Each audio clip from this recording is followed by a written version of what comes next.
Continuamos con nuestro programa y para mí es mucho gusto presentar al siguiente ponente, el doctor Francisco Martí, que nos va a hablar de la evaluación de los pacientes críticos con riesgo de infección fúngica y cómo empezar el tratamiento.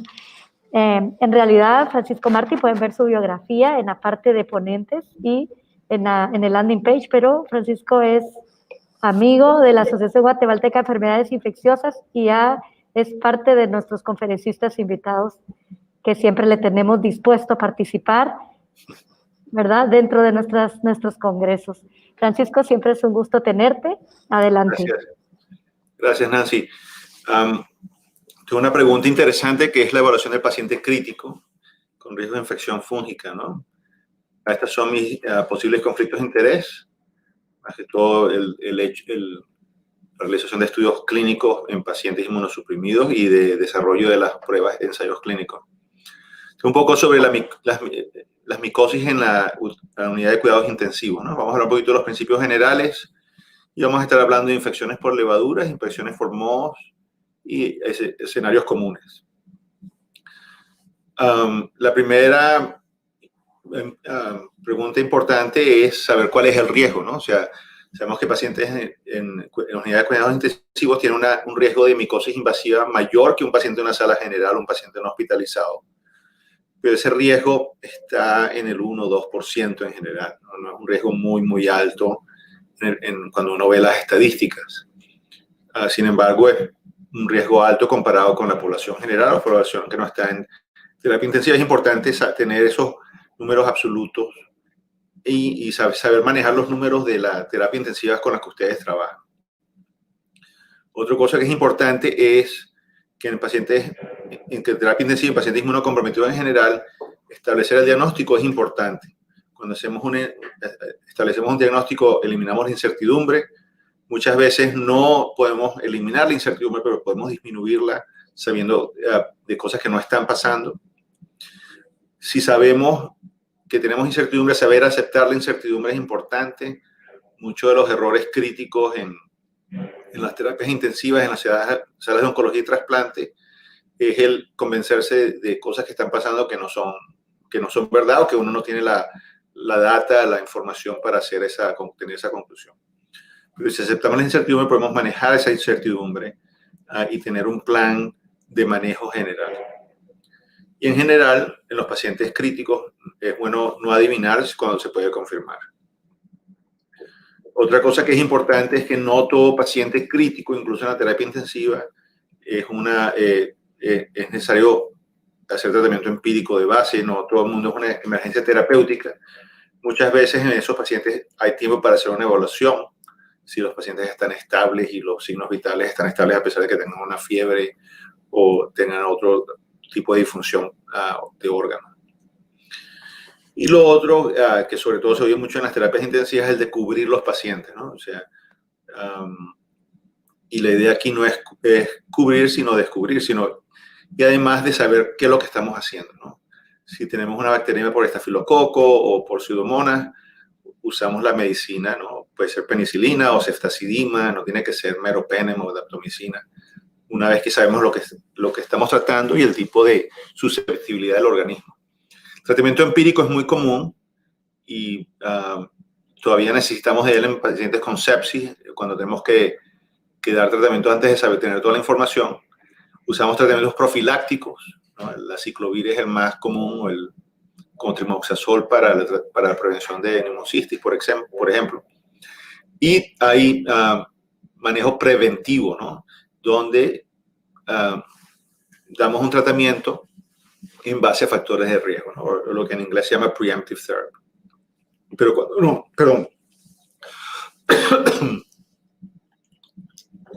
cuando uno va a una unidad de terapia intensiva, una sala oncológica, mucha gente solo habla de cubrir a los pacientes, ¿no? Y es importante no cubrir, sino descubrir y tratar.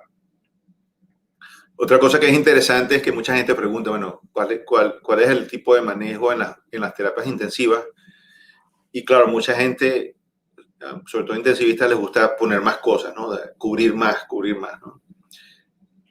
Y cobertura doble o triple, ¿no? Y es interesante sobre todo en las terapias quirúrgicas donde no importa cuáles sean los 3 antibióticos, mientras la persona esté en 3 antibióticos, le va bien. Entonces quería un poco revisar la historia un poco de los antifúngicos que usamos en terapia intensiva porque es importante. Y este es un estudio muy famoso, ¿no?, del año 94, donde se comparó fluconazol, anfotericina en pacientes no neutropénicos con candidemia. Y esta fue importante porque demostró que el fluconazol en este tipo de pacientes era similar a la anfotericina. La dosis que se usó aquí fue una dosis fija de 400 miligramos al día. En el año 2002 es el próximo trabajo que es muy importante, que fue el trabajo donde muchos médicos y pacientes latinos participaron, en el que se demostró que la caspofungina era similar a la anfotericina en el tratamiento de candidemia en pacientes igualmente no neutropénicos. Esto ayudó muchísimo y puso las equinocandinas como parte de las terapias más estándar por su mejor tolerabilidad, menos toxicidad. El año siguiente, John Rex y los colegas del Mycosis Study Group publicaron este estudio de la combinación de anfotericina y fluconazol para candidemia que se estaba realizando al mismo tiempo que el otro estudio. Y lo que demostró es que el fluconazol con anfotericina ayudaba un poquito a eliminar los días de candidemia, pero no tenía efecto en la mortalidad. Una cosa que fue muy interesante en este estudio y que es importante saber, sobre todo en el paciente crítico, es que la mortalidad está muy relacionada al estado crítico, al Apache score, ¿no? Y que muchas veces drogas, incluso muy potentes, no tienen ningún efecto porque el paciente está muy enfermo, o cualquier droga funciona, sobre todo en pacientes de menor riesgo, con Apache, con scores de Apache bajos. Los pacientes sobreviven, no importa lo que uno haga. El año 2005 fue interesante porque sale este estudio de voriconazol para el tratamiento de candidemia, cuando se comparó anfotericina con fluconazol. Este estudio demostró equivalencia entre las dos estrategias y fue muy interesante porque aún hoy en día el mayor uso de voriconazol en Estados Unidos es para candidemia. Y ahorita vamos a hablar un poco más por qué eso está pasando. Año 2007, el estudio comparando micafungina, caspofungina, demostrando que las dos equinocandinas son similares y que funcionan en general, ¿no? Y este es el estudio de la mortalidad en ese estudio, donde no hubo ninguna diferencia. Y finalmente, en el año 2007 también sale el estudio que comparaba fluconazol con amlodipina, donde había una superioridad durante el tratamiento, pero al final del tratamiento, en el objetivo primario, no fue superior. Entonces generó una gran revuelo porque el FDA no aprobó la superioridad de la neutropenia contra el fluconazol. Una cosa importante es que también lo que se vio en el estudio de Candida 2, el estudio de Rex del 2003, se confirmó que pacientes más enfermos con scores de Apache más elevados no se beneficiaban de la nifongina, ¿no? Que es importante saberlo en el estudio de los pacientes críticos. Y tampoco hubo un beneficio en mortalidad. Y así es donde estamos ahora, ¿no? Este es el último estudio que hemos tenido. Una cosa que es interesante es que la nidofagina la compró Pfizer y el año en que se publicaron estos trabajos fue cuando el fluconazol se hizo genérico. Una cosa que es importante es que hay resistencia a quinocandinas en algunas cándidas, como sobre todo la Parasilopsis y la Guillermondia, son menos susceptibles a las equinocandinas de base, y hay estudios de clavrata y otras cándidas que también son resistentes. Se sabe que la prevalencia de Candida albicans y no albicans depende del país, y más que el país, depende del uso de fluconazol empírico o profiláctico en diferentes hospitales, ¿no? Y aunque en Estados Unidos la Candida glabrata es muy prevalente, cuando vemos mi hospital donde no usamos fluconazol de profilaxis rutinariamente, la Candida albicans sigue siendo, aún en nuestro hospital, la Candida más común.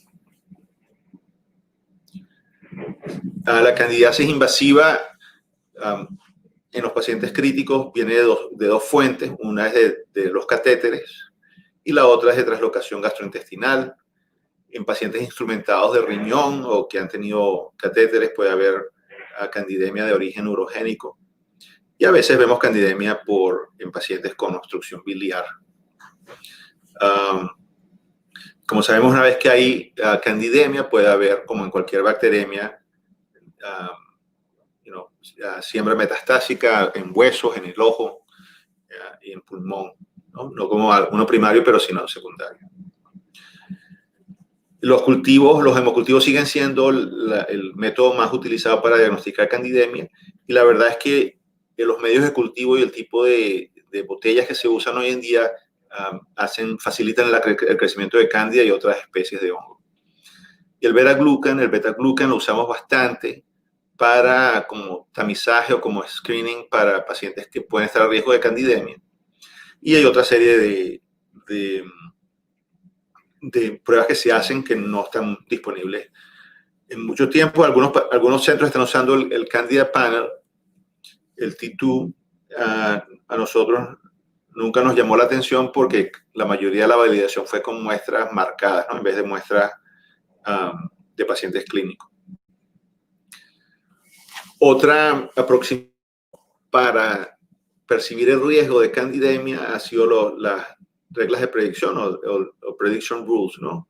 De candidiasis, donde nuestro colega Luis Ostrowski ha hecho mucho de estos trabajos. De hecho, este artículo de revisión se los recomiendo, de este año. Pero, como ven, la sensibilidad son bastante bajas y la especificidad uno las puede subir, pero siempre son tasas de prevalencia bajas. Como dije al comienzo, estamos hablando de tasas de incidencia de 1 o 2%. Entonces, ¿qué podemos hacer para evitar el daño o las consecuencias de la candidemia? Uno ha sido el uso de tratamiento empírico en pacientes febriles. Este fue un estudio muy interesante que se hizo entre el año 1995 y el año 2000, pero no se publica sino hasta el 2008, cuando el fluconazol se hace genérico, donde se demostraba que el uso empírico de fluconazol no traía ningún beneficio significativo, ¿no? En tanto mortalidad o resolución de la fiebre. Es importante porque en esa época se usaba mucho fluconazol empírico. ¿Y qué tal el uso de profilaxis con iconocandinas, ¿no? Las iconocandinas son más sidales, son menos tóxicas, no tienen interacciones de drogas. Y Luis y otra gente hizo este estudio randomizado de japofungina contra placebo para profilaxis. Y aunque hubo menos candidemias conformadas, las tasas de infección no fueron significativamente y la mortalidad no mejoró. Y finalmente, el último estudio interesante fue el uso más bien preventivo, preemptive, de micafungina en pacientes que estaban con sepsis en el ICU, que tenían colonización con cándida y tenían difusión de órganos sólidos. Como se ve, había un poquito de beneficio en el uso de micafungina en estos pacientes comparados con placebo, pero en realidad no afectó la mortalidad ni ningún outcome más bien fuerte, ¿no? Independientemente de los índices de colonización o el beta-glucan, ¿no? Un poco esa regla de que el paciente más severo, la severidad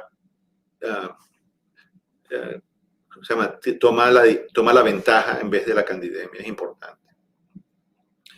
¿Qué hacemos en el Brigham? En el Brigham, desde hace muchos años tenemos este esquema donde nos hacemos 3 preguntas, ¿no? Tenemos hemocultivos con levaduras, ¿no? Antes de que sepamos exactamente lo que es, ¿no? Si un paciente VIH con esteroides crónicos o meningoencefalitis, presumimos que tiene infección por criptococos y empezamos con anfotericina B, hacemos una prueba de criptococo y si es positiva se trata y se hace la punción lumbar. Si la respuesta a estas 3 preguntas es negativa, hacemos otras 3 preguntas. El paciente está neutropénica, está en terapia intensiva, tiene endocarditis o está expuesto a fluconazol. Si eso es verdad, usamos un equinocandino o anfotericina B. Hacemos pruebas de fluconazol de entrada y si es fluconazol susceptible, se cambia la medicación a fluconazol. Y si un paciente está en una sala general, como nuestras tasas de resistencia a fluconazol son muy bajas, usamos fluconazol de entrada. Y eso es importante porque uno de los problemas en el manejo tanto de UCI como no UCI, de candidemias y otras infecciones por levaduras, es que no es estándar, porque no queremos, o hay gente que no quiere, el que se hagan pruebas de susceptibilidad. O sea, para bacterias, todas las bacterias que tenemos en sangre, todas se les hace susceptibilidad. Y nadie se pregunta o reclama, o todo el mundo reclamaría si no se hacen. En cambio, para cándida, la gente hace la especie y nunca se da la especificidad de fluconazol.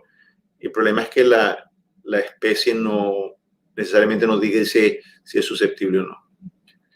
Y lo otro que es importante es que, bueno, los sistemas de Vitek, otros sistemas automáticos que se usan en nuestros países, pueden hacer susceptibilidad a antifúngicos. Y lo otro es que hay una prueba muy fácil, que es la difusión en disco, que es muy económica y se puede hacer junto con los otros hemocultivos, pero que no se usa mucho. Incluso en mi hospital ya no se usa. Otra cosa que ha sido interesante es que las tasas de candidemia en el hospital se han reducido en un 60% en los últimos 10 años, a pesar de que tenemos una población más aguda, con más pacientes en terapia intensiva, más pacientes oncológicos, y en donde no usamos fluconazol como profilaxis. Y pensamos que en parte esto ha sido el uso de los bundles o los paquetes para el manejo de líneas centrales, donde hemos minimizado el riesgo de cándida por vía central. Y como les decía al comienzo, nuestras tasas, la cándida albicans sigue siendo la cándida más frecuente. ¿Okay? Esto es importante porque implica que uno cosecha lo que uno siembra. Si uno abusa los antifúngicos en la terapia intensiva, uno va a cosechar resistencia y hongos más difíciles de tratar. Y esto lo publicamos hace 4 años, que es nuestra aproximación a candidemia, donde vemos que el Apache Score y la baja resistencia a fluconazol, podemos usar fluconazol de entrada en muchos pacientes ambulatorios. Finalmente, quería hablar un poquito de la aspergilosis invasiva asociada a influenza, que se ha hecho más reconocible desde este estudio que se hizo en Bélgica y en Holanda, donde se reportó una tasa alta. Es importante ver que la mayoría de los casos fueron de traqueobronquitis, no de neumonías por hongos. Y lo importante aquí es que pacientes inmunosuprimidos, donde están a riesgo de infección fúngica de base, tanto como pacientes trasplantados o con cánceres hematológicos, tienen mayor riesgo, y el uso de prednisona o de esteroides. Pero la influenza, pues, es un signo, esto, ¿no? Finalmente, este año con el COVID, la gente ha reconocido que hay pacientes con COVID que hacen micosis invasivas en la UCI, sobre todo si se está usando mucho esteroides durante el ARDS. Y la verdad es que todos los virus respiratorios pueden predisponer a pacientes inmunosuprimidos a este tipo de infecciones por micosis invasiva. Muchas gracias.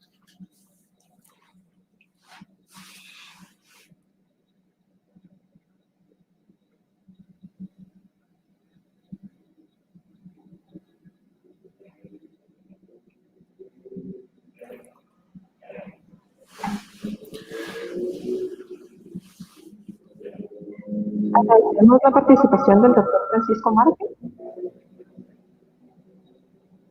Vamos a pasar a la siguiente conferencia por cuestiones de tiempo.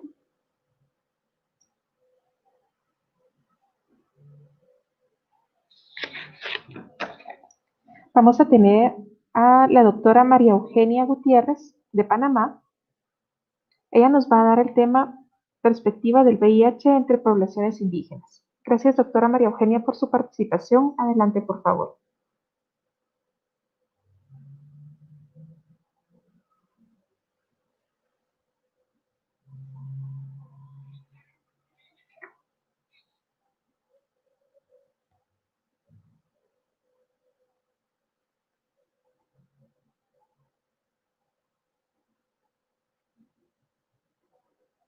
Tenemos audio y tenemos a la doctora María Eugenia, por favor.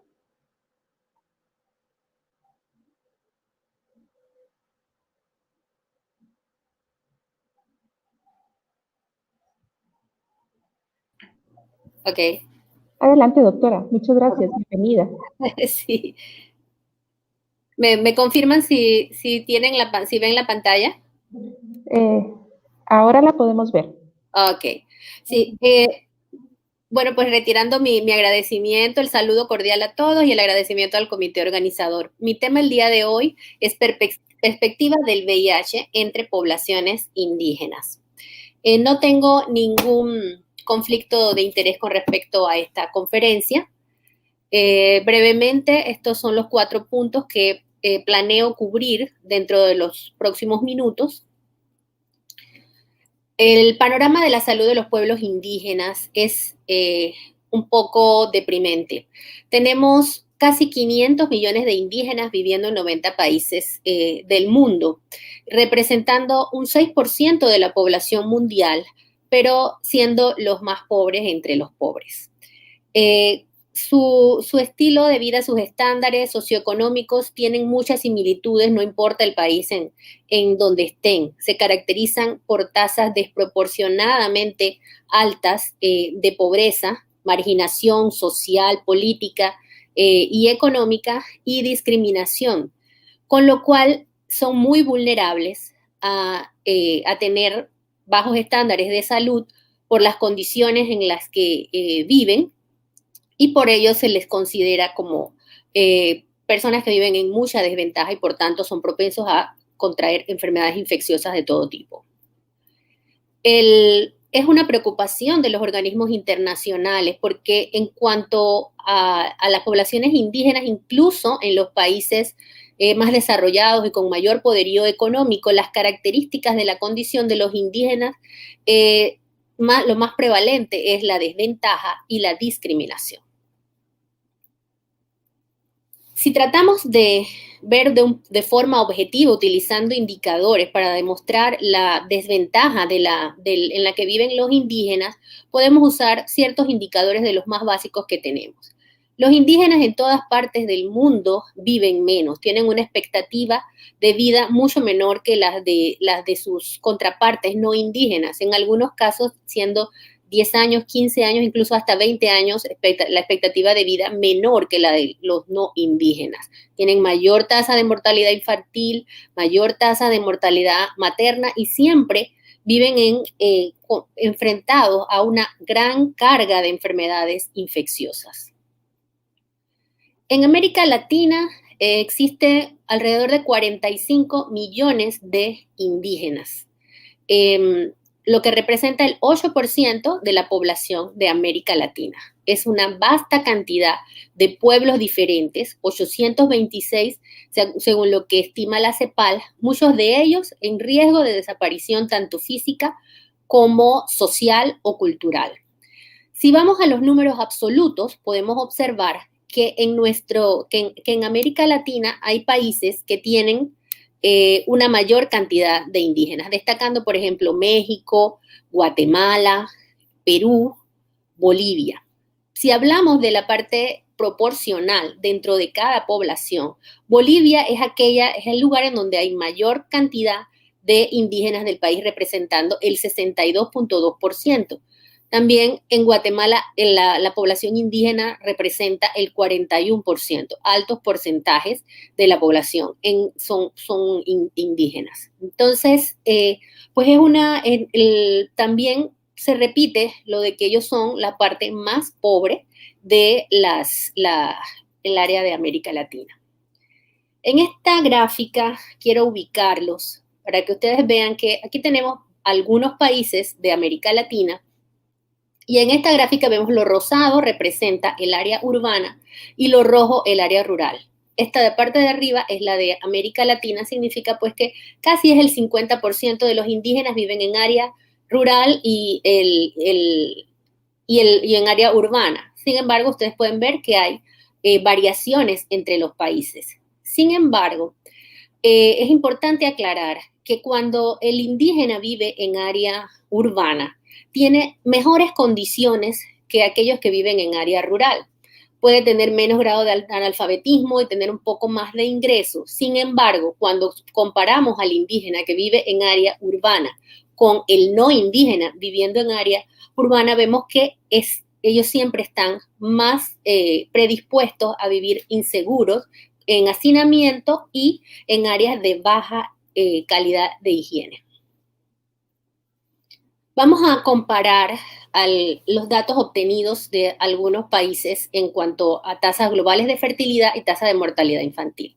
En este punto, quiero hacerles notar que algunos de los datos obtenidos, esto es un informe de CEPAL, provienen de censos y otros de encuestas o investigadores independientes. Esto es una de las realidades que uno se encuentra al tratar de investigar la realidad indígena. La mayor parte de los países no desagregan sus datos en cuanto a etnicidad, lo cual hace que muchas veces la situación de salud de los indígenas no sea evidente. En la primera parte podemos observar las tasas de fertilidad por etnia, comparando indígenas con no indígenas. En este caso nos referimos a número de niños por mujer. Lo que podemos observar es que las indígenas siempre tienen más hijos que las no indígenas en todos los países que están estudiados. Viendo algunos casos que son más llamativos, por ejemplo, el de Panamá, en donde es prácticamente el doble, es más del doble de la cantidad de hijos de las mujeres indígenas con respecto a las no indígenas. Se repite algo parecido en Guatemala. Vamos a la parte de la mortalidad infantil, en donde también se observa lo mismo. Las indígenas los niños indígenas tienen una mortalidad infantil más alta. Sin embargo, hay algunos casos más llamativos, como el de Bolivia, en donde la diferencia es sumamente grande, el de Panamá y el de Perú. El VIH en la población indígena es también difícil de evaluar. En América Latina solamente hay 6 países que reportan los datos de VIH separados, recopilados de acuerdo a indígenas, de acuerdo a la etnicidad.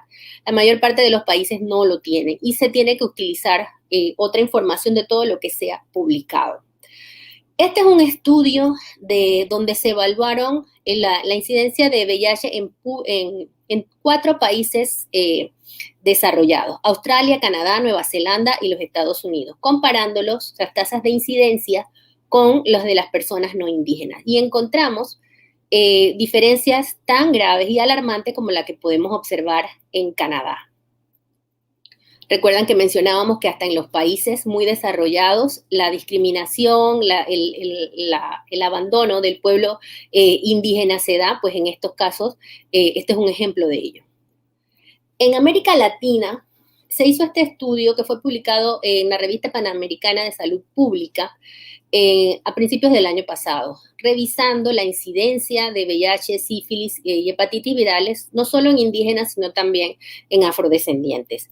Y quiero hacerles notar 3 casos muy particulares. Por ejemplo, las mujeres Wayuu en Colombia, en donde ustedes pueden observar la columna verde es la columna que corresponde a la prevalencia de VIH en mujeres indígenas, y la columna verde pequeña, verde fuerte, verde oscuro, punto 2, que es el de la población general. Ustedes observan que estamos superando el 5%, que ya es considerada una incidencia, un porcentaje elevado.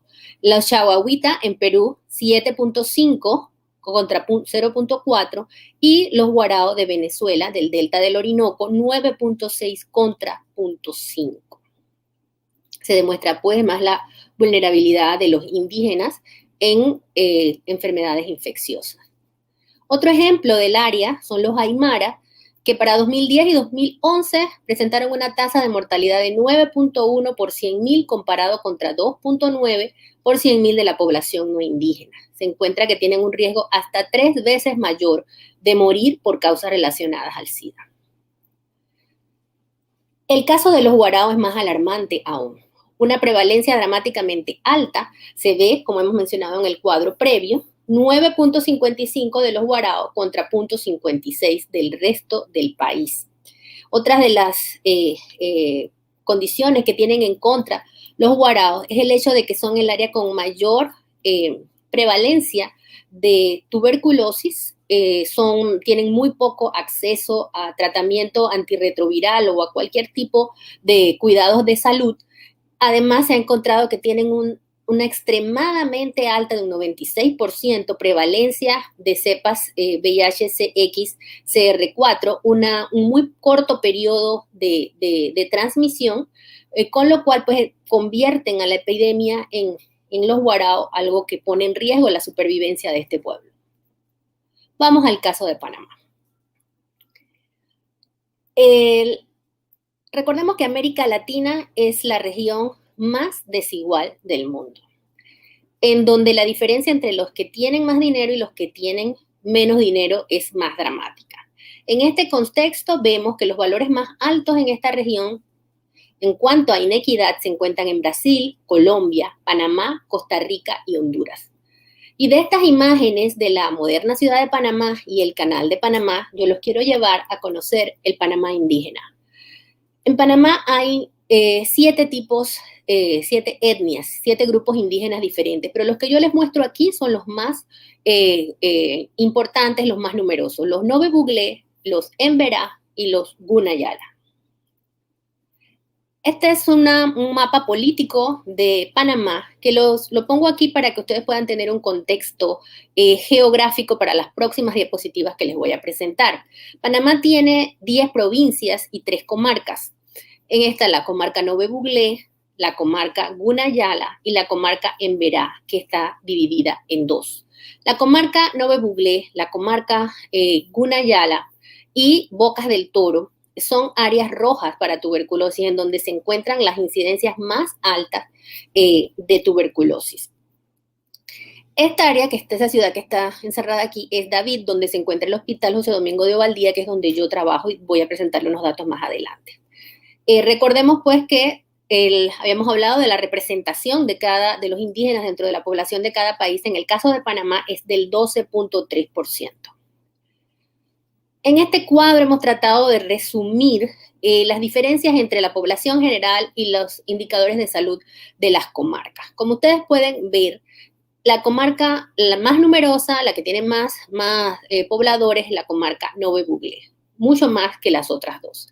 La esperanza de vida de los indígenas en Panamá es diferente de la del resto de la población, 6, 7 y incluso hasta 8 años en diferentes evaluaciones. El analfabetismo es mayor entre las poblaciones indígenas con respecto a la población general, que es solo un 5.5%. La tasa de mortalidad infantil también es mucho mayor en las áreas indígenas. La tasa de fecundidad, nuevamente, porcentaje de niños por mujer, prácticamente es el doble en las áreas comarcales con respecto a las mujeres no indígenas. El embarazo en adolescentes. América Latina es la segunda región del mundo en cuanto a porcentaje de embarazo en adolescentes. En segundo lugar, únicamente con respecto a África subsahariana.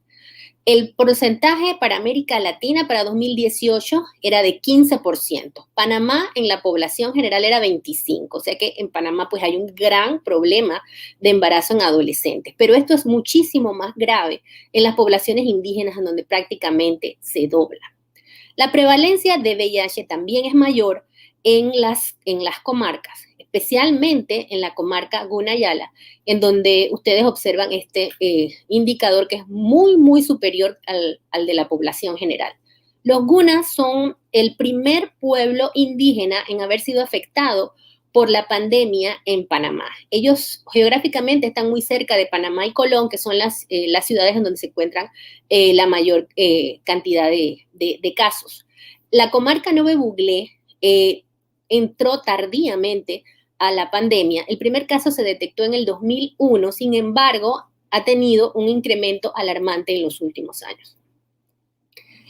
En cuanto a pobreza multidimensional, es aquella que evalúa de forma más integral las carencias que puede tener el individuo más allá del bajo ingreso. en cuanto a educación, transporte, salud, vivienda. Con ese índice más integral, nosotros podemos ver que nuestras comarcas en Panamá están en números rojos. La Nove Buglé y Laguna Yala específicamente tienen más de 90% de pobres multidimensionales. Este es parte de un estudio que hicimos en mi hospital, el que les mostré en el mapa. Nuestro hospital recibe pacientes de la comarca, es hospital de referencia de la comarca Nove Buglé y de la provincia de Bocas del Toro, que son áreas con muchos problemas socioeconómicos. Quisimos ver el comportamiento del embarazo en la mujer con VIH en esa población. Y lo evaluamos entre 2004 y 2016 y en ese lapso se vio que el 63% de las pacientes eran indígenas. Y de ese 63%, o sea, de la totalidad de esas pacientes indígenas representadas en este estudio, prácticamente el 40% eran pacientes adolescentes. Del total de embarazadas adolescentes, que representaban el 32% de las 170 embarazadas, más del 70% eran indígenas.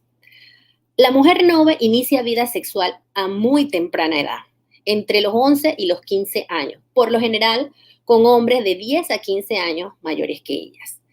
Dentro de la cultura y las creencias de los Nove, el hombre exige que para que la mujer sea deseable y sea su compañera, tiene que quedar embarazada y tener hijos. Ellas tienen muchos hijos porque no pueden utilizar métodos anticonceptivos, los rechazan por el hecho de que temen ser abandonadas por su marido. Por el lado del marido, cuando se le propone el uso de algún método anticonceptivo, la tendencia es pensar que la mujer no lo quiere o que lo va a abandonar.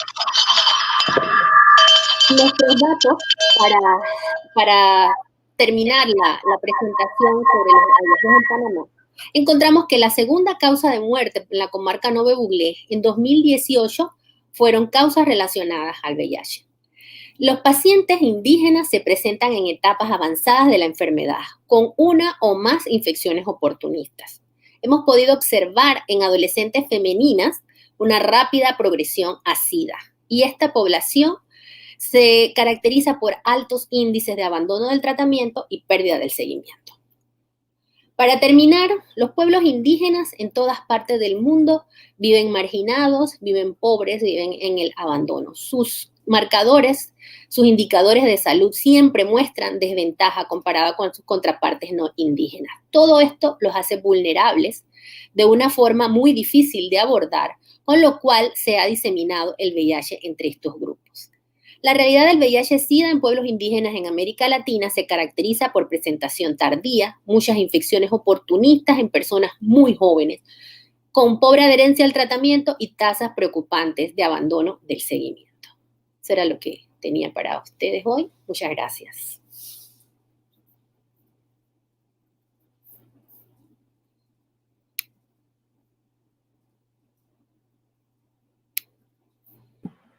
Muchísimas gracias a la doctora Eugenia Gutiérrez. Una charla muy interesante. Pienso que tenemos que empezar a visibilizar y hablar más de la equidad y la igualdad para el acceso a la salud. Vamos a continuar con el programa. María Eugenia, muchas gracias. Y damos la bienvenida al doctor Boris Castillo. El doctor Boris Castillo nos hará una presentación sobre el rol de los inhibidores de integrasa, pero un enfoque con los pacientes con obesidad, dislipidemia y diabetes. Adelante, Boris. Puedes compartir, por favor, tu presentación. Sí, buenas tardes. ¿Todavía no se ve la pantalla? Está cargando, Boris, y luego ya le das compartir. Okay. Qué gusto tenerte acá, Boris. Adelante. Sí, ahora sí ya se ve listo, entonces. Adelante. Listo.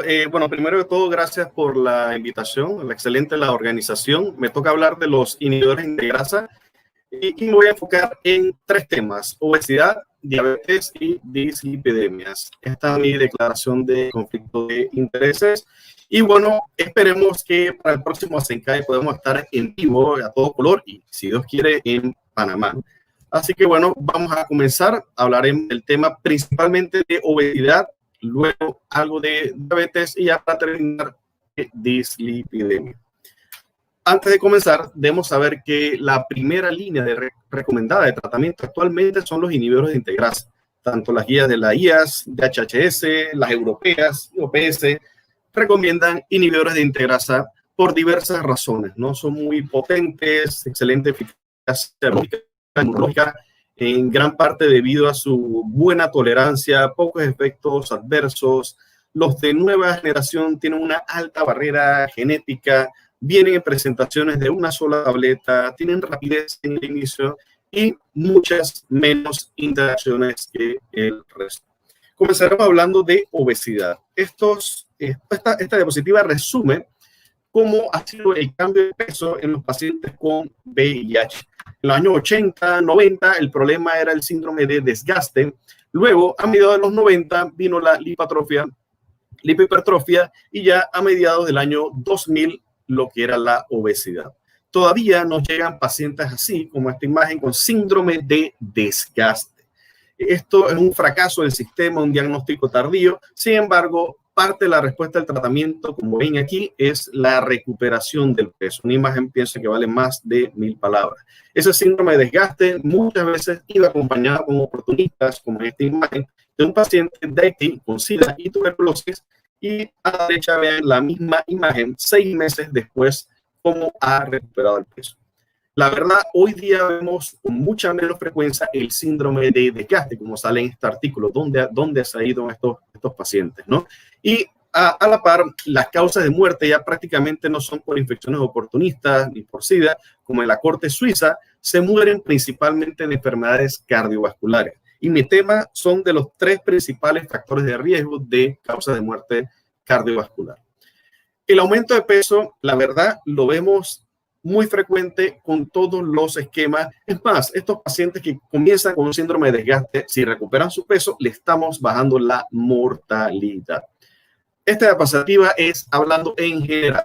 Pacientes que no viven con VIH, la obesidad se ha triplicado desde los años 70.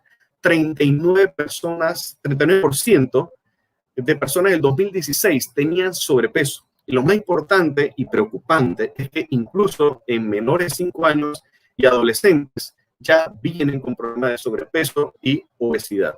Esto se puede prevenir. ¿Cuáles son las principales razones? Obviamente la dieta y la actividad física, el sedentarismo juega un rol importante. En Panamá no tenemos las hamburguesas del pueblo, que creo que son famosas allá en Guatemala. Aparte de la parte de dieta, el ejercicio, hay factores genéticos, la educación, el sexo, incluso desde la vida intrauterina ya hay factores o influencia. Es decir, son los mismos factores de riesgo que para pacientes que no viven con VIH. Ya entrando en materia, en la obesidad de pacientes con VIH, este porcentaje ha aumentado a nivel mundial. Nada más para que hablemos del mismo tema, obesidad es índice de masa corporal arriba de 30 y sobrepeso entre 25 y 29. Como este estudio que les pongo aquí, en el año 85, el 28% de los pacientes en el momento del diagnóstico tenían sobrepeso u obesidad. Miren cómo prácticamente se ha duplicado a 51% en el 96 y 2004. Igual acá, en una cohorte de Estados Unidos y Canadá, prácticamente se duplicó el porcentaje de obesidad al inicio del tratamiento. Pasa también, ya después de 3 años de tratamiento, como este otro artículo, que el 22% de las personas que comenzaban con un índice de masa corporal normal se convertían en sobrepeso. Es decir, que pareciera que la triple terapia tenga alguna relación. ¿Y cuál es la relevancia de esto? Es que incrementamos el riesgo de diabetes 4 veces en un paciente obeso y 2 veces en un paciente con sobrepeso. Si bien muchas veces nos enfocamos en el índice de masa corporal, este es un índice que discrimina mal lo que es masa corporal magra y masa corporal grasa. Es mucho mejor en nuestros pacientes usar el tejido adiposo visceral. Predice mejor el riesgo de enfermedades cardiovasculares. Y si tenemos 2 pacientes con igual índice de masa corporal, nuestros pacientes tienen una expansión de este tejido adiposo visceral, que se puede medir ya sea de forma clínica o estudios de imagen como un CAT, una resonancia, donde se ve la grasa perimuscular, perivisceral, etc. Esto era el pasado. Muchos pacientes con tidanosina, con estaudina, desarrollada esta lipoatrofia, o a veces se iban al extremo, ¿no? La lipohipertrofia. Muchos de estos pacientes tenían hiperglicemia y también se sabe que esta lipodistrofia se asocia con menor sensibilidad a la insulina. Otro dato importante, que muchos de estos pacientes con lipodistrofia tienen adiposidad central, visceral, mayor tasa de lipólisis, y todo eso se traduce en resistencia a la insulina. Ya lo último de esta parte de obesidad, y es lo que está de moda en los últimos, desde el año pasado, si los nuevos antirretrovirales aumentan el riesgo de obesidad. Este artículo, la verdad, lo revisé ayer, y era con nevirapina en el sur de la India. Si bien hay pacientes que pierden peso, hay otros que se mantienen estables, pero hay algunos que aumentan de peso incluso hasta 10 kilogramos. Es decir, con todos los antirretrovirales existe, como parte de la recuperación, un aumento de peso. Pero pareciera que en los últimos estudios los inhibidores de integrasa aumentaron un poco más, al menos al compararlos con los inhibidores de proteasa y con los no nucleósidos. Más específicamente, este era el estudio de DNA-ACORD, el dolutegravir pareciera que hubiera un mayor incremento de peso versus el resto de los inhibidores de integrasa. La explicación, hay varias. Se dice que pudiera ser que el dolutegravir inhibe la unión de la hormona estimulante de los melanocitos al receptor de melanocortina, un receptor que participa en lo que es la regulación de la ingesta de alimentos. Este es el chico nuevo de los inhibidores de integrasa, excelente medicamento, el Bictegravir, buena barrera hereditaria, genética. Sin embargo, también se asocia con aumento de peso. Y otro dato importante que hemos notado, que los esquemas que utilizan TAF pareciera que se asocia con un incremento de peso. Otro dato importante es que pareciera que el incremento sea mayor en mujeres y en personas de raza negra. A diferencia de repente hombres europeos, el incremento de peso no está marcado con estos nuevos inhibidores de integrasa.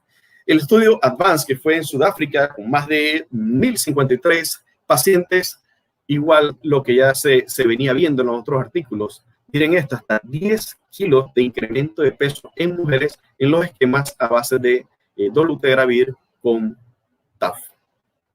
Y otro artículo que en realidad se quería enfocar en los efectos neuropsiquiátricos del dolutegravir, y lo que encontraron fue el aumento de peso inesperado.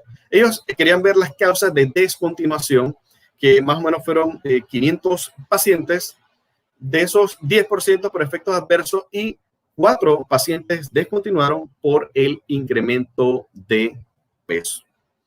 Y ya esto había comentado, ¿no? Del TAF, que predispone al aumento de peso independientemente con cuál esquema se combine. Sería bueno, como en este estudio, evaluar a través de un DEXA cómo está esta grasa visceral para ver la importancia real de este incremento de peso. ¿Cuáles son las complicaciones de esta obesidad? Obviamente, riesgo cardiovascular, diabetes, muchas otras complicaciones. Ya esto sería un tema de hablar solamente de la patogénesis de la diabetes, de la resistencia a la insulina. Pero es como VIH con tuberculosis. La diabetes va de la mano con la obesidad. Se asocia con apnea del sueño, con piedras en la vesícula, problemas renales, endocrinos, cardiovasculares, deterioro neurocognitivo. Es decir, tiene muchas complicaciones. Incluso en esta revista, un doctor bien renombrado, él decía que él prefería tener VIH antes que tener diabetes por todas estas posibles complicaciones. Y es que esta es la otra pandemia del siglo XXI en la diabetes. Miren cómo han aumentado los casos desde el 80 hasta el 2014, 420 millones de pacientes con diabetes. Y nuestros pacientes también tienen mayor incidencia de diabetes, más o menos de 3 a 14 por cada 1.000 pacientes año. Pudiéramos decir que nuestros pacientes son más susceptibles a diabetes y, lo más importante, a edad temprana, incluso en ausencia de obesidad. Si comparamos prevalencia versus población general, que es un 8%, la prevalencia de diabetes en nuestros pacientes es más o menos 10%. Hay muchos factores de riesgo: la edad, historia familiar, la raza, el peso, la adiposidad central, CD4 bajo el inicio, hepatitis C, deficiencia de vitamina D, inhibidores de proteasa. Esto lo hablaré en la siguiente diapositiva. Ya se sabe en el estudio Smart Spirit que las altas concentraciones de interleuquina 6, proteína C reactiva, se asocian con un mayor riesgo de diabetes. El problema es que incluso un paciente indetectable no normaliza por completo esta inflamación. Inhibidores de proteasa. Se dice que inhiben uno de los transportadores de glucosa que responde a la insulina. Eso traduce resistencia periférica a la insulina. Así que no se deberá utilizar en un paciente diabético esta combinación, aparte que aumenta el riesgo cardiovascular más descrito en pacientes con falla cardíaca. Pero los pacientes que utilizan IP tienen un incremento en el grosor de la íntima carotidia y lesiones ateroscleróticas, además de elevar colesterol. Así que bueno, tenemos que hacer screening para diabetes, glucosa en ayuno. Hay un estudio que dice que la hemoglobina glicosilada en nuestros pacientes está infraestima los valores reales. Así que lo mejor es pedir cada 6, cada 12 meses la glucosa, o si vamos a modificar el tratamiento al mes o a los 3 meses después. Algo muy importante de este grupo de los inhibidores de integrasa son las interacciones. Quizás de todos, el que tiene más interacciones son los inhibidores de proteasa, y el grupo que tiene menor número de interacciones son los inhibidores de integrasa, más específicamente el raltegravir. ¿Por qué es importante esto? Nuestros pacientes envejecen antes. Se dice que incluso hasta 10 años antes comienzan a desarrollar las comorbilidades que se verían en un paciente VIH negativo 10 años después. Esto conlleva a la polinfarmacia, interacciones, y por eso es importante saber esto de las interacciones. Como les dije, raltegravir tiene muy pocas interacciones. El dolutegravir tiene una interacción importante con la metformina, en la cual se incrementan las concentraciones, y el riesgo principal es por la acidosis láctica. También inhibe uno de los transportadores de glucosa.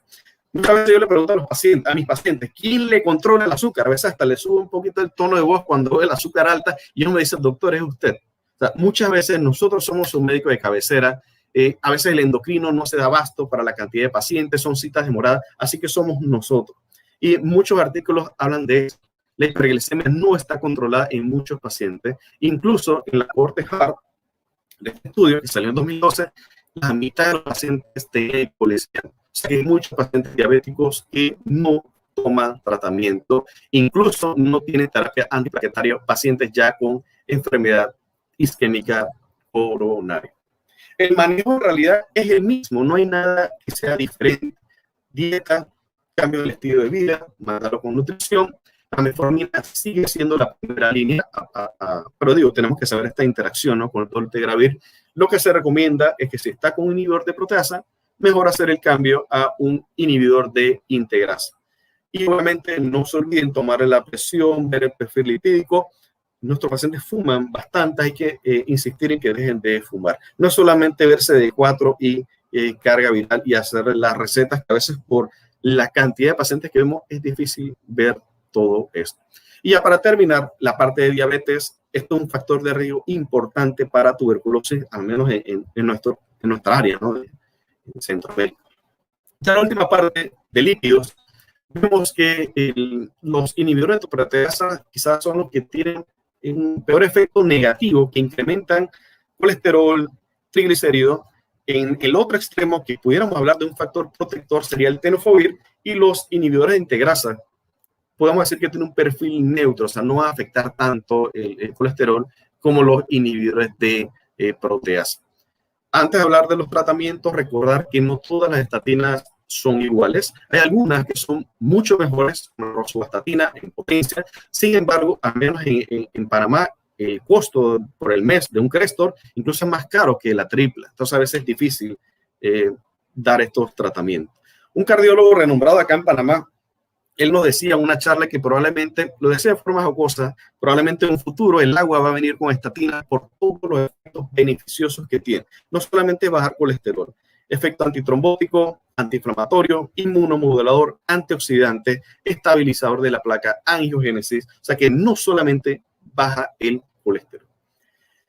También hay muchos estudios que hablan de que en nuestros pacientes el uso de estatinas se asocia con una menor respuesta en disminución de LDL y triglicéridos.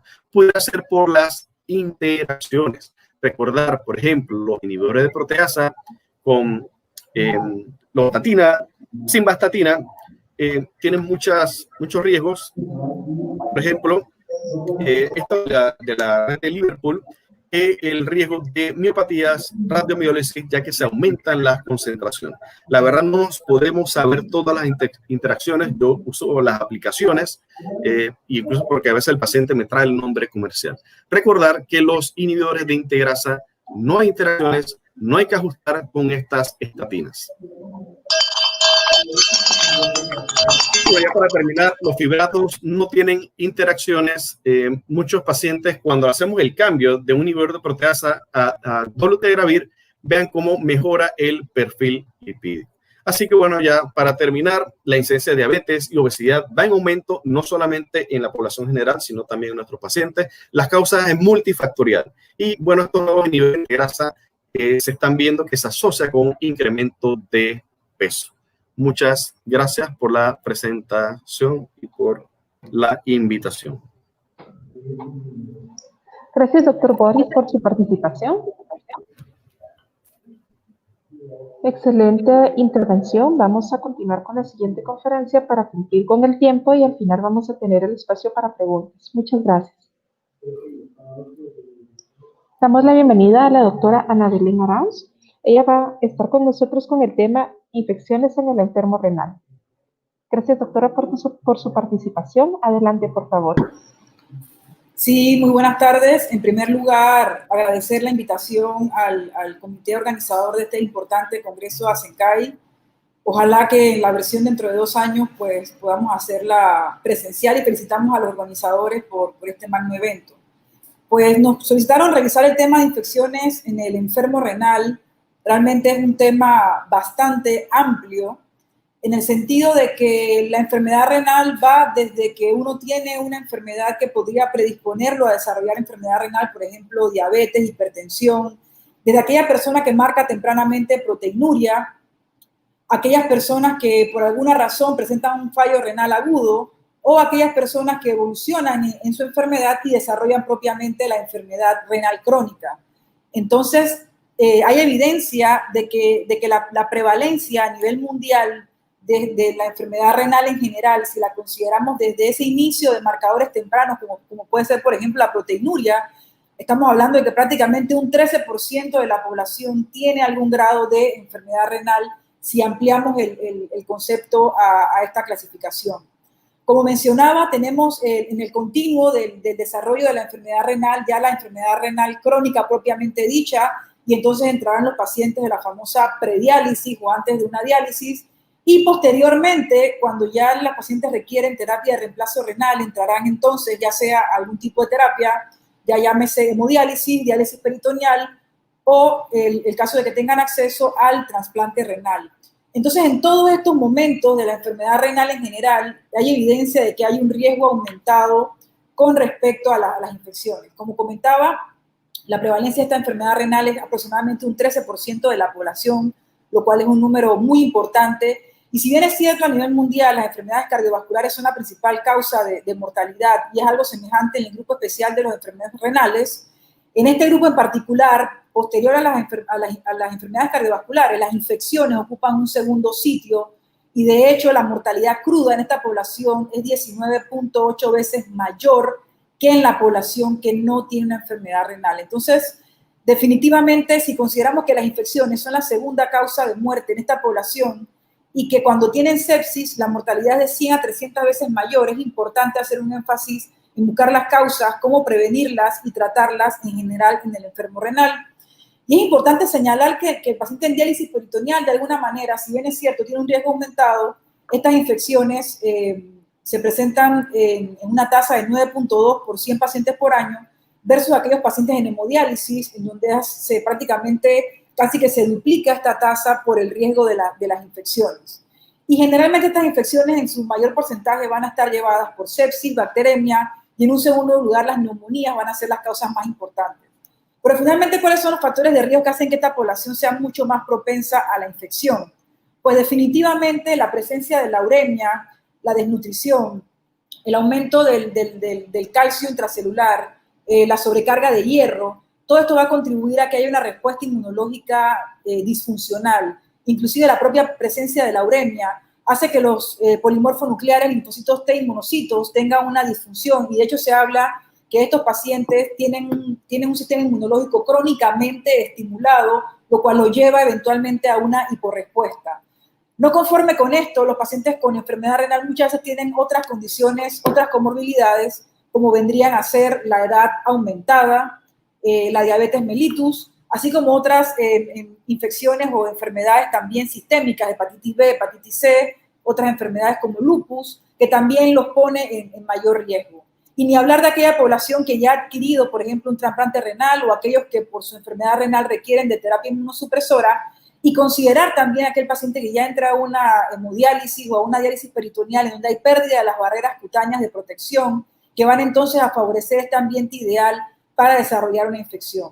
Y desafortunadamente estos pacientes han demostrado una respuesta disminuida a las vacunas, por lo cual cuando hablamos de la vacunación como una estrategia de prevención, es muy importante hacerlo probablemente en aquella etapa donde ya uno vislumbra que una persona va a entrar en un programa de diálisis o va a desarrollar una enfermedad renal con necesidad de reemplazo, de tal forma que entre más temprano tal vez logremos que ese sistema inmunológico tenga una respuesta mayor. Y estas personas, sobre todo cuando adquieren a los servicios o necesitan hemodiálisis, van a estar en contacto con los servicios de salud, lo cual todavía los hace propensos a estar colonizados por bacterias multidrogoresistentes, lo cual hace más difícil el abordaje cuando se da la infección aguda, lo cual lleva entonces a aumento de hospitalizaciones y estadías en el hospital y a la muerte relacionada con las infecciones. Entonces, la uremia per se tiene un impacto muy importante en el sistema inmunológico, que en general entonces va a afectar tanto lo que es la inmunidad adaptativa como lo que es la innata, y eso va a llevar entonces a que estos pacientes, inclusive en la etapa de prediálisis, como vemos en este estudio, en que básicamente, inclusive antes de entrar a una hemodiálisis, la prevalencia de las infecciones o la afectación del sistema genitourinario, así como las neumonías, van a ser las principales causas de que estos pacientes requieran atención en los sistemas de salud, sin escapar de que eventualmente también presenten bacteremias, infecciones de tejidos blandos y problemas inclusive de osteomielitis que vamos a ver un poco más adelante. ¿Y por qué es importante valorar este grupo de prediálisis? Porque si nosotros logramos tener conciencia de esta importancia en el enfermo renal y aplicamos todas las herramientas que tengamos para evitar las infecciones, de las cuales vamos a hablar más adelante, podemos tener un impacto en esas personas, ya que inclusive cuando comparamos a aquel enfermo renal que ha presentado en la etapa antes de acceder a la terapia de reemplazo renal algún grado de infección, como vemos en esta línea roja, en esta curva de Kaplan-Meier, podemos ver que hay mayor riesgo de presentar problemas infecciosos o presentar problemas, inclusive problemas cardiovasculares, posterior a que ese paciente ingresa a una terapia de reemplazo renal. Y una vez que ya estemos en una terapia de reemplazo renal, vamos a ver que las infecciones, entonces la número 1 que van a afectar a estos pacientes, definitivamente van a estar de alguna forma asociadas a la terapia de reemplazo renal, en donde probablemente las infecciones asociadas a los catéteres van a tener un nivel bastante elevado y de relevancia importante en estos pacientes, sin escapar del problema de las neumonías y las otras infecciones que hemos mencionado más adelante. Entonces vean cómo las infecciones del sistema respiratorio, las neumonías, son 3 veces mayores en los pacientes con enfermedad renal crónica y hasta 5 veces mayores en pacientes con enfermedad renal ya en estadio terminal. Acabamos de ver una plática sobre VIH y las alteraciones metabólicas, y precisamente también el VIH va a ser una infección relevante, ya que sabemos que predispone a nefropatía en estos pacientes. Los problemas de tipo de infecciones del sistema central también van a ser muy importantes, en donde de hecho las infecciones fúngicas van a tener un papel importante, infecciones gastrointestinales, geniturinarias, piel y tejidos blandos, y por supuesto en nuestra región de Centroamérica sabemos que el tema de la tuberculosis es muy importante, ya que inclusive ha habido problemas de pacientes en hemodiálisis que además de que tienen sus problemas, sus limitaciones a nivel del sistema inmunológico, al estar asistiendo a hemodiálisis, al estar en contacto con el sistema de salud, al entrar y salir de los hospitales, de alguna forma vemos también prevalencia del tema de la tuberculosis, así como muchos de ellos son diabéticos, y sabemos que la diabetes es otro elemento importante como factor de riesgo para adquirir tuberculosis. Entonces, como mencionaba, probablemente la principal causa de infecciones en estos pacientes que los va a llevar a problemas una vez que ya tienen esa transición a la necesidad de una terapia de reemplazo renal va a estar asociada al dispositivo que tengan para la terapia de reemplazo renal. Y en 20 minutos es muy difícil hacer una revisión de todo esto de manera profunda, pero tenemos diferentes guías que de alguna forma nos orientan de cómo tratar mejor a los pacientes con peritonitis relacionada al catéter de diálisis, con las terapias intraperitoneales, por ejemplo, o cuando hablamos de infecciones relacionadas a los catéteres, de las cuales vamos a hablar un poquito más a continuación. Y es que precisamente al romper esta barrera protectora de la piel tenemos el riesgo de producción de bacteremias en estos pacientes que al estar en constante contacto con el sistema de salud, desafortunadamente van a tener alto riesgo de ser infecciones por ejemplo, estafilococo meticilino resistente. Y el hecho de que precisamente acude a una clínica de hemodiálisis es un factor de riesgo para esto. Entonces, algunas bacterias tienen un valor predictivo positivo aún mayor para realmente que si las encontramos en sangre estén asociadas realmente a una infección, y definitivamente Staphylococcus aureus en estos pacientes, así como el estafilococo, en todo caso, coagulasa negativo, habría que valorarlo según el número de positivos que salgan positivos, así como bacilos gram negativos, Pseudomonas aeruginosa dentro de ellos, también Streptococcus pneumoniae, e inclusive la Candida albicans es un agente en el cual tenemos que pensar en esta población cuando sospechamos el tema de la bacteremia. Una vez que un paciente desarrolla bacteremia en el paciente de la enfermedad renal, es muy importante tener en mente que sobre todo para MRCA es muy importante hacer la valoración con el ecocardiograma, ya que la endocarditis infecciosa sería una de las complicaciones con más alta tasa de muerte y mortalidad en estos pacientes. Y si no hacemos una valoración exhaustiva y nos acompañamos de un ecocardiograma e idealmente transesofágico, podría quedársenos corto el tratamiento o el abordaje terapéutico en este paciente, con consecuencias que serían nefastas para el mismo. Además de eso, recordar que hay otras complicaciones por el tema de la bacteremia o la diseminación hematógena, en donde estos pacientes en ocasiones pueden presentar también osteomielitis o inclusive abscesos epidurales, sobre todo recordemos cuando se tratan de problemas relacionados al Staphylococcus aureus. Por eso debemos estar pendientes de que si el paciente presenta otro tipo de sintomatología asociada a un dolor en un sitio que no va acorde con el cuadro clínico que estamos manejando, sería importante considerar estudios de ampliación diagnóstica en estos pacientes. Y sobre todo tener en mente, como ya acabamos de realizar una charla sobre candidemias, factores de riesgo para que podría haber un agente fúngico detrás de la sepsis de este paciente, y recordar que la hemodiálisis es un factor de riesgo importante, así como la exposición a múltiples antibióticos, que sabemos que en hemodiálisis se da con relativa frecuencia el cóctel por ejemplo, vancomicina, cosetazidima, por la facilidad de su aplicación con respecto a que es práctico en el sentido de que lo aplican después de las 3 ocasiones que acude el paciente durante semana para su terapia de diálisis. Recordar que una vez que identificamos este tipo de problemas, muchas veces va a ser importante recordar la importancia de la remoción del catéter, en donde definitivamente, por ejemplo, para estafilococos, pseudomonas o cándidas, la remoción del catéter pues va a ser todavía mucho más importante. Con respecto al manejo de la bacteremia en pacientes en hemodiálisis, generalmente, según la bacteria, podría ser antibiótico solamente, pero muchas veces vamos a requerir también que se haga la remoción del catéter. No está muy indicado el cambio por guía, pero sabemos que hay pacientes en hemodiálisis que representan un reto muy grande, sobre todo por el acceso vascular, e inclusive se habla de la terapia de LOC o sellos con antibióticos y heparina para el manejo de este tipo de infecciones. Con respecto a los pacientes renales, en términos generales, siempre el cálculo de la dosis de los antibióticos representa un reto. Actualmente contamos con muchas tablas, con mucha información a través de guías para la hora de la dosificación, pero definitivamente siempre tenemos que recordar que la función renal calculada es una estimación. Va a depender un poco también de la fórmula que utilicemos. Si bien es cierto, generalmente utilizamos la de Crocov-Gold por el hecho de que es accesible, es sencilla. Recordemos que a lo largo de los años se nos hablan de otras fórmulas en las cuales se describe que tal vez nos dé una aproximación más exacta a lo que es realmente la tasa de filtración glomerular en un paciente que presenta un valor de creatinina alterado.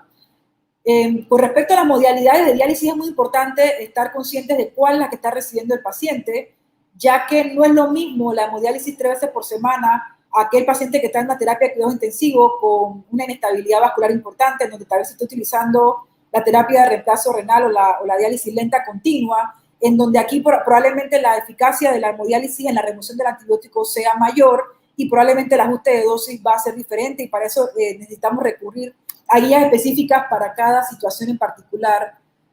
sobre todo también considerar si el paciente está o no en diálisis peritoneal. Y recordemos que las dosis de referencia en este tipo de pacientes deben considerarse como estimaciones iniciales que muchas veces necesitan un mayor refinamiento y si es posible hacernos de ayuda con algún tipo de medición de niveles terapéuticos, sobre todo en nuestros niveles, a veces tenemos acceso a niveles sobre todo de vancomicina, por un ejemplo. Es muy importante en pacientes con estos grados de afectación renal hacernos de esta herramienta para buscar una mejor dosis que permita atacar con eficacia la infección de este paciente. Por eso es importante la monitorización cuidadosa y delicada. De aquí tenemos otra situación importante a la hora de dosificar antibióticos en pacientes con enfermedad renal, donde también va a depender del tipo de antibiótico. Recordemos que hay antibióticos cuya acción va a depender del tiempo que se mantiene su nivel de sérico por encima del MIC de ese microorganismo según el sitio donde está haciendo la infección, versus aquellos antibióticos que dependen de que yo haga una concentración elevada rápidamente y el antibiótico entonces va a ejercer su efecto. Definitivamente aquellos antibióticos que dependen del tiempo, en donde su ejemplo clásico en general van a ser los betalactámicos, nos vamos a preguntar si el paciente está recibiendo terapia de reemplazo renal continuo.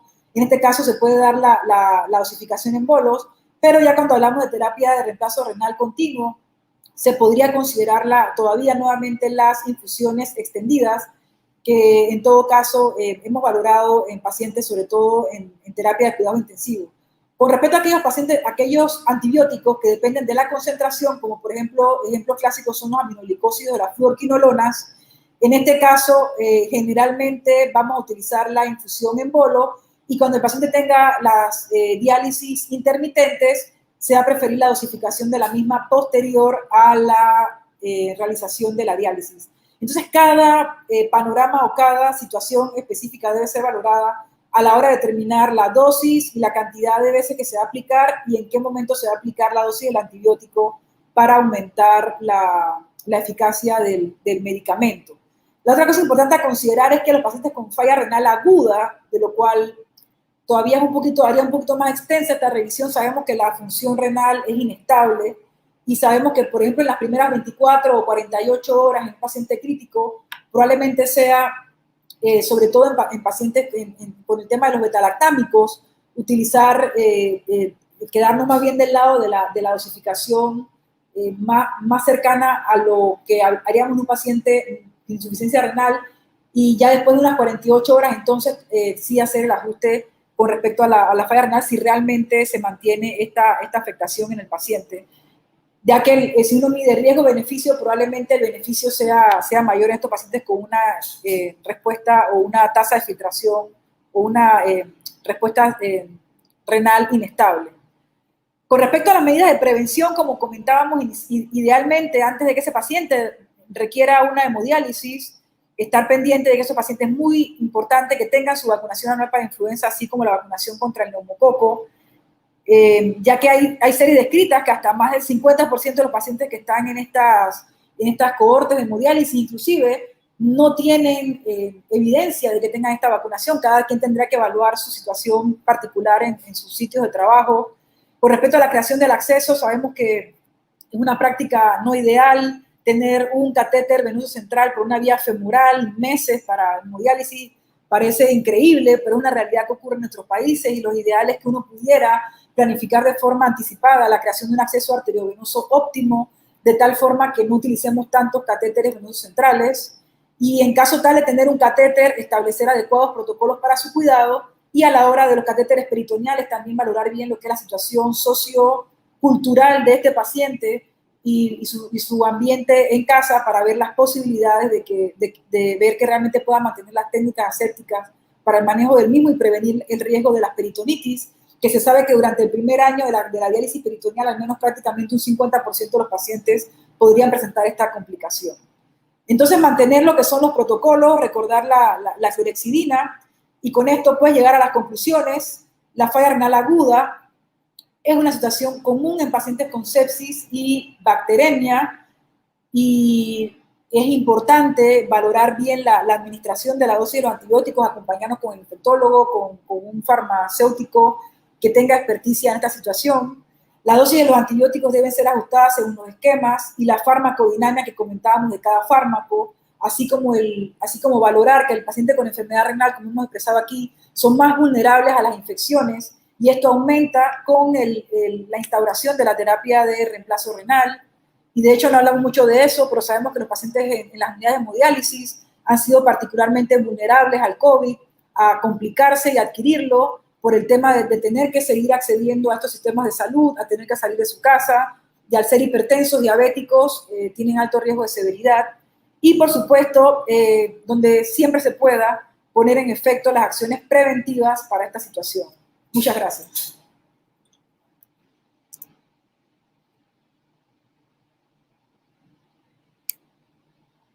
Excelentes intervenciones, estamos muy en tiempo, así que este módulo ha sido muy apegado. Tenemos unas preguntas para ustedes acá, solo nos falta el doctor Martí, no sé si lo tenemos todavía. Si no lo tenemos todavía, podemos subir la pregunta de la doctora Gutiérrez. Ya lo tenemos. Bien. Doctor Martí, ¿qué puede decirnos de su experiencia de la COVID-19 e infecciones fúngicas? Nos preguntan. Sí, la verdad es que han sido pocas. Yo creo que hemos tenido más de 200, 300 pacientes con COVID. Hemos visto 1 o 2 casos de aspergilosis invasiva. Ha sido más bien tardío en pacientes que han recibido bastante inmunosupresión, esteroides, además de que tenían inmunosupresión previa. No lo hemos visto comúnmente. No, la verdad es que no recuerdo ningún caso de candidemia hasta ahora, ¿no? Pero bueno, hay otra gente que ha reportado mucho más casos de aspergilosis invasiva que lo que estamos viendo nosotros, ¿no? Pero pienso que es algo que hay que tener en mente, sobre todo en pacientes que no salen del ventilador y que se les está dando dexametasona a otros esteroides por manera más prolongada. Empezar a pensar en aspergilosis y en otras infecciones fúngicas, ¿no? Histoplasmosis en Centroamérica o cosas que uno ve con inmunosupresión más crónica, ¿no? Francisco, y con el uso de tocilizumab, que acá al menos en nuestro protocolo en un inicio estuvo incluido y en la región. Si nosotros no usamos mucho tocilizumab, sí se usaba en algunos pacientes. Mire, ha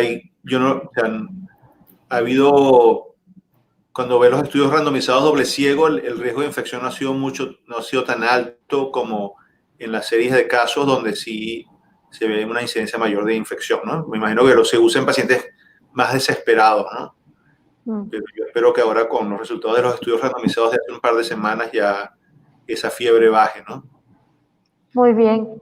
Doctora Gutiérrez, María Eugenia Gutiérrez. Beatriz.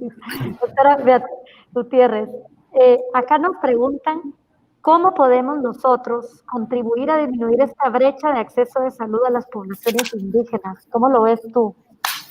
Ok, es un problema muy grave, Nancy, y como tú puedes ver, no es exclusivo de nuestra área, aunque sea muy dramático lo que podemos ver en el área de América Latina. Se repite en todas partes. Una de las cosas que yo mencionaba es que en la mayor parte de los lugares no se ve, porque no tenemos los datos que nos digan. En la mayor parte de los países no sabemos cuántos casos de indígenas con VIH se dan, porque no desagregan los resultados de esa manera. Yo pienso que depende de en qué etapa nos encontremos para establecer las medidas. Primero hay que hacer un diagnóstico de cómo está nuestro país para poder establecer medidas. Y van a ser cosas que no tienen que ver únicamente con salud, porque se imbrican dentro de déficit social, económico, que es característico de estas áreas. El primer paso es saber en qué lugar estamos y luego empezar a caminar hacia las medidas de tratar de mejorar el nivel socioeconómico de estas poblaciones, y muy importante, utilizando estrategias de interculturalidad, que no sea como una imposición más, que es lo que casi siempre ha caracterizado las relaciones entre los indígenas y la parte dominante de la sociedad. Excelente. Para escuchar la opinión de la doctora Ana Belén, Me gustaría saber qué puede completar o qué puede comentar ella respecto de la experiencia de la COVID-19 de infecciones fúngicas en Panamá. Sí, bueno, a mí sí me gustaría aprovechar que tenemos al doctor Francisco aquí presente, ya que realmente yo pienso que la realidad que nosotros hemos vivido en el hospital debe ser muy similar a lo que los colegas han experimentado. Es con el hecho de que, como como mencionaba la doctora Nancy, con el uso del tocilizumab, tal vez, o también el hecho de la falta de uso apropiado a veces de las equinocandinas. O sea, el hecho es que nosotros evidenciamos que se disparó en un 200 o un 300% el uso de las equinocandinas en nuestra institución, ¿no? Y cuando uno va a revisar realmente a veces la confirmación objetiva a través de cultivos que guían objetivamente la presencia de cándida resistente en estos pacientes, a veces no va de la mano con este aumento en el uso. Entonces, tal vez en nuestros países todavía es un reto más, donde el intensivista está bajo la presión de una pandemia, usando antibióticos de amplio espectro que tal vez tampoco estaban del todo indicados.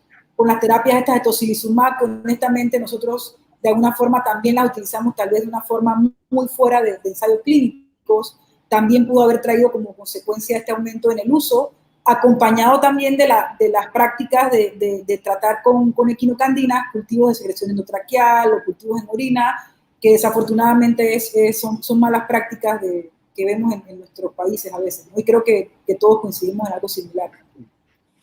Sí. Bueno, el miedo lleva a eso que estábamos diciendo, ¿no? De que la gente empieza a tirarle cosas a los pacientes, antibióticos, ¿no? Simplemente porque están muy enfermos.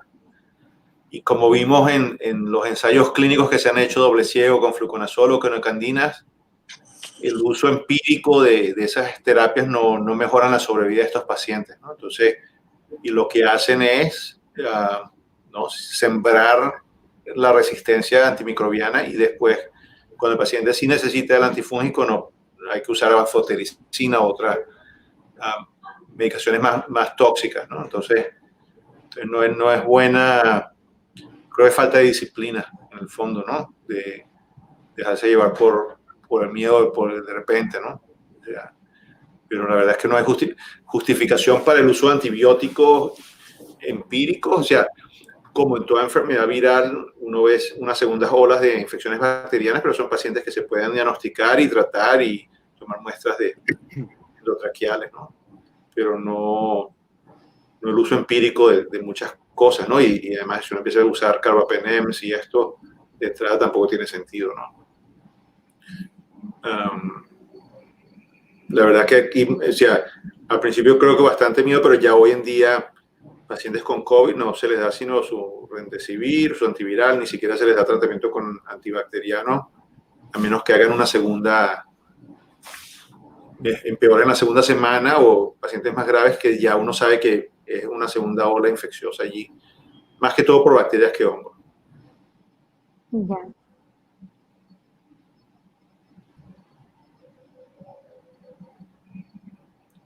Gracias, doctor Francisco. Vamos a hacer una pregunta para el doctor Boris.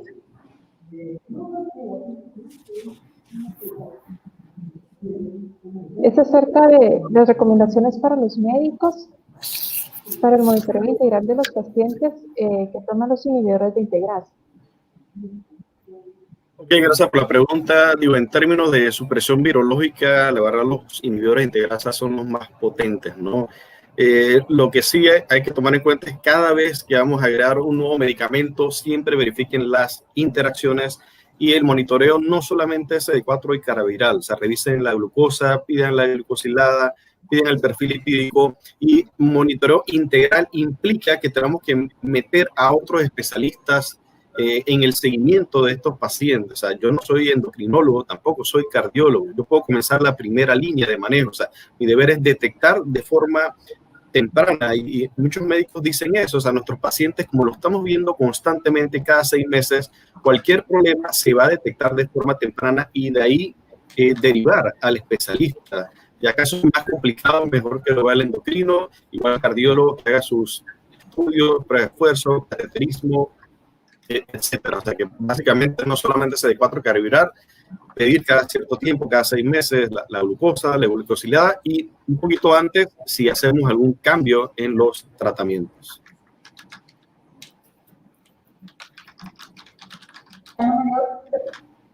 Hay una última pregunta para la doctora Ana Belén, pero no me dio tiempo de escribirla para colgarla. Ana Belén, me preguntan cómo valoras las opciones terapéuticas que sean inyectadas para bacteremia, que pueden ser de 72 horas o a una semana. ¿Cuál es tu opinión y cómo las ves venir en la región? Bueno, no sé si se refieren al hecho de que, por ejemplo, si los pacientes que están en diálisis, en hemodiálisis intermitente 3 veces por semana, generalmente los caballitos de batalla en esas unidades, que ojalá los infectólogos tuvieran un poquito más control, es un clásico, pues la vancomicina y la ceftazidima, que generalmente tiene la conveniencia práctica de que su aplicación se puede iniciar cuando el paciente está terminando o al finalizar su hemodiálisis, y básicamente le da una cobertura para gram positivo y gram negativo en aquellos pacientes en hemodiálisis que sospechan una bacteremia, ¿no? Pero yo estoy segura que en muchas unidades de hemodiálisis se abusa muchísimo de ese esquema y toca una valoración, ¿no? Pero sí estaría indicado en ese tipo de circunstancias, pero y sobre todo con la toma del cultivo, ¿no? Del hemocultivo antes del inicio, para corroborar que si realmente se constata o no la presencia de bacteremia que justifique mantener ese tipo de esquema, ¿no? De acuerdo. Estamos corroborando a ver si hay más preguntas, o es que como ya estamos a viernes y terminando, la gente ha estado muy difícil la decisión de los módulos el día de hoy, porque han estado muy buenos los módulos. Me gustaría pedirles un mensaje para casa o una recomendación final, que puedan tomarse un minuto o cada uno de ustedes para hacer un mensaje a casa respecto de lo que han hablado el día de hoy. No sé si podemos ir en el orden de cómo presentaron. Bueno, para la terapia de micosis invasivas en la UCI, yo pienso que el uso empírico hay que disminuirlo. Simplemente esto de cubrir a la gente no es buena idea. Y segundo, aunque haya una emergencia, un episodio de sepsis, si no ha crecido la cándida o uno tiene acceso a betaglucano y es negativo, uno puede parar tranquilamente, ¿no? Una vez que uno identifique la causa, ¿no?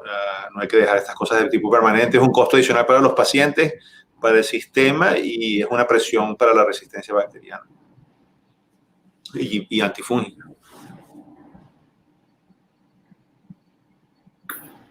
Bueno, acá va en orden de cómo presentamos, sí. Bueno, en cuanto a la población indígena, yo quisiera nada más poner de manifiesto, ya que hemos estado hablando de COVID también, pues en COVID también los indígenas están afectados. Se sabe ya, la Organización Mundial de la Salud contabiliza en América Latina más de 72,000 casos para el mes de agosto. En Estados Unidos se habla de que el grupo más afectado en cuanto a mortalidad después de los afroamericanos son los indígenas. Así que en cuanto a cualquier tipo de enfermedad infecciosa, las pandemias los golpean particularmente, pues es como responsabilidad de todos tratar de empezar a implementar estrategias que permitan traer a los indígenas al siglo XXI y que no se mantengan siempre en el estatus de desventaja y vulnerabilidad que ha caracterizado toda su historia. Bueno, siguiendo en el orden, todavía existen muchos países en que la primera línea de tratamiento no son inhibidores de integrasa, ¿no? Debemos tratar de hacer lo posible para cambiar esta terapia de inicio. A la larga es mucho mejor la disminución de las complicaciones a largo plazo. Pero bueno, como cualquier medicamento no está libre de efectos adversos, por favor vigilar el peso en cada cita, es algo que no hacemos regularmente. Miren el peso y en tal caso que vean, noten un incremento, nutrición, ver si hay que cambiar los tratamientos, dieta, ejercicio, las recomendaciones que se hacen a todos los pacientes. Gracias. Sí, bueno, ya finalizando, yo creo que el mensaje es prevención. Si analizamos nuestras unidades de cuidados intensivos, para buscar un ejemplo sencillo y puntual, la cantidad de pacientes con catéteres venosos centrales y creo que hasta los femorales, pues debería ser tal vez un primer objetivo, ver cómo de alguna forma se puede apoyar que los pacientes tengan accesos de más tipo fístulas, injertos, que sea una entrada más planificada al sistema de hemodiálisis y, por supuesto, podemos enfocarnos en la vacunación, que es una estrategia relativamente sencilla y accesible en nuestros países para proteger a los pacientes de la segunda causa de infecciones más importante, que serán las neumonías. Muchas gracias. Muchas gracias a cada uno de ustedes por su participación. El aporte que han hecho ha sido valioso, cada uno en el ámbito que nos han presentado. Les agradecemos mucho por formar parte de este congreso. Vamos a dar por finalizado este módulo. Muchas gracias. Gracias. Gracias. Gracias. Muchas gracias.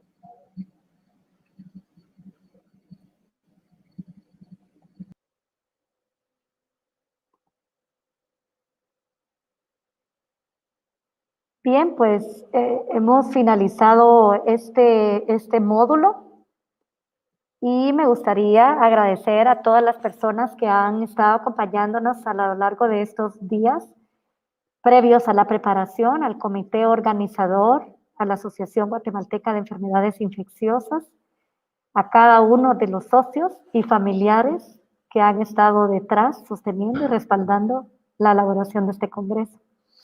Además, a Global Events por apoyarnos y especialmente a el Petit Comité Colaborador, Samara Castro, Paula González y sus equipos respectivos.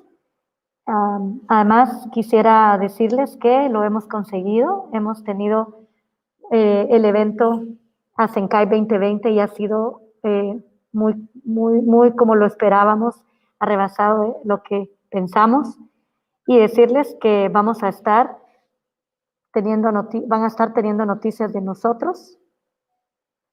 Así es que gracias por estar hasta el final. No olviden ver en diferido nuestras